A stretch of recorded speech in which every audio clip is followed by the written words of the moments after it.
Bonjour et bienvenue sur Ben Info. Aujourd'hui, nous allons voir ensemble comment créer une facture qui s'ajuste automatiquement sur Excel. Voici un cas illustratif à l'écran. Chaque fois que je choisis un produit comme ça, ma facture s'ajuste automatiquement au fur et à mesure. En même temps, si j'enlève un produit comme ça, la facture s'ajuste également. Si j'ajoute les quantités dans la colonne quantité comme ça, les calculs se mettent également à jour automatiquement. C'est donc ça que nous allons apprendre tout au long de cette vidéo pour en bénéficier de toutes les étapes, reste jusqu'à la fin de la vidéo. Alors, première des choses à faire, c'est créer sa base de données produit. Une fois que nous avons la base produit, on va transformer notre base produit en tableau de données Excel. On sélectionne une cellule de notre tableau, ensuite on appuie sur CTRL L. Sur cette barre de dialogue qui s'affiche, on clique tout simplement sur OK. Et du coup, notre base produit est transformée en tableau de données Excel. Une fois que c'est fait, on va sélectionner la première ligne de notre tableau de données. Ensuite, on fait un clic droit, on choisit Insérer. Pour insérer une ligne dans notre tableau de données Excel. Je vais vous dire pourquoi je fais ça dans la suite. C'est ici que nous allons donc créer notre facture. On va d'abord s'atteler à créer le squelette là comme ça. Une fois que c'est terminé, on va sélectionner la colonne ID produits pour créer une liste déroulante sur ça. Voilà pourquoi nous allons partir sur l'onglet Données. Puis, dans le groupe Outils de données, nous allons choisir Validation des données. Puis, on clique sur Validation des données. Sur cette fenêtre, on va cliquer au niveau de cette flèche et choisir Liste. On va cliquer sur ce bouton pour aller chercher la source. Notre source se trouve sur la feuille Base produit. On va venir là et on se place sur l'entête de l'ID produit. On fait un clic pour que ça puisse sélectionner avec le vide. On revient sur ce bouton et puis on clique sur OK. Et du coup, nous avons déjà notre liste déroulante sur toutes les lignes de notre facture. On peut choisir Imprimer produit comme ça. Ensuite, maintenant, nous allons chercher à afficher la correspondance dans la colonne désignation et la colonne prix unitaire. Pour le faire, on va utiliser la fonction recherche V. Je commence par saisir égal, ensuite recherche. Excel me propose les différentes fonctions recherche. Je clique sur recherche V, j'appuie sur tabulation. Maintenant, valeur cherchée, c'est l'ID produit, je clique dessus. Ensuite, je mets point virgule. Table matrice. Ma table matrice, c'est base produit. Je viens tout simplement sur la feuille produit. Je me place à l'angle comme ça. Et je fais un clic. Et du coup, tout mon tableau est sélectionné. Je mets point virgule. Ensuite, dans ce tableau-là, ce que j'aime afficher, c'est la colonne désignation, qui est la deuxième colonne. Donc, je vais indiquer 2 comme numéro index. Je mets point virgule. J'ai besoin de la correspondance exacte, donc je vais saisir 0 ou bien faux selon ma convenance. Ensuite, j'appuie sur Entrée pour valider. Et du coup, je vois directement la correspondance qui est ordinateur. Si je change ça ici comme ça, en 2, je vais voir unité centrale. Donc, en fonction de l'ID produit, la désignation va également changer. Je vais faire la même chose avec prix unitaire. Ce que je dois remarquer, c'est que prix unitaire ici se trouve dans la troisième colonne. Donc, si je reviens sur ma facture, je vais tout simplement copier la fonction recherche V que j'ai déjà mis en place dans la colonne désignation. Je vais venir dans la colonne prix unitaire, je double-clique et puis j'appuie sur CTRL V pour coller la fonction que je viens de copier dans la colonne désignation. Maintenant, la seule chose que je vais modifier, c'est numéro index colonne. Au lieu que ce soit 2, je vais mettre 3 et du coup, j'ai les prix unitaires. Maintenant, dans prix total, j'aurai tout simplement quantité multiplié par le prix unitaire.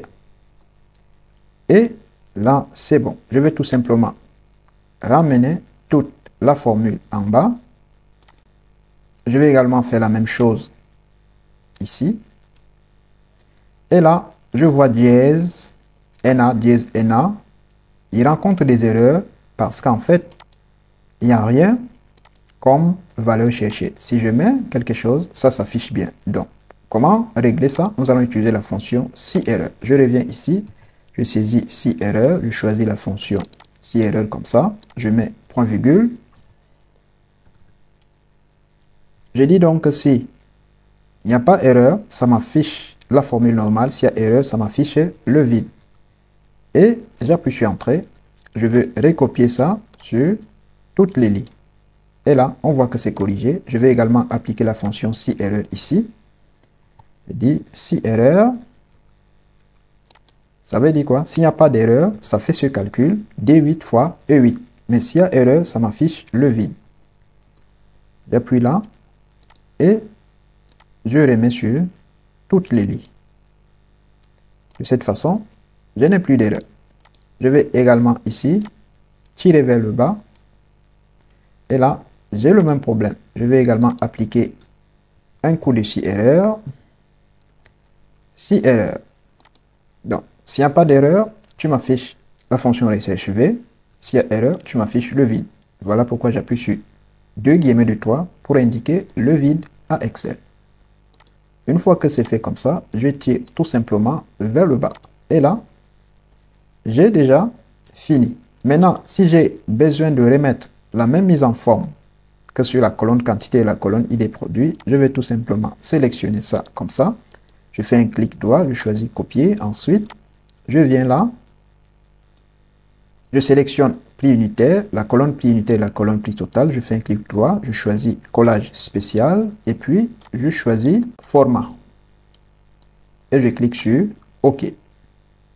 Ensuite, je peux faire la même chose ici. Je fais un clic droit, je choisis collage spécial et là, je coche format. Et je clique sur OK. Et là, ça m'aura recopié la même mise en forme que sur la colonne quantité.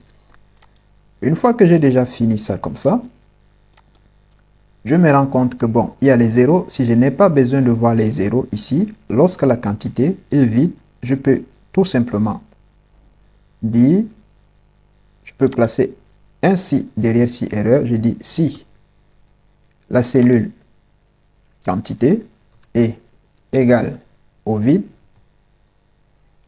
tu me mets le vide.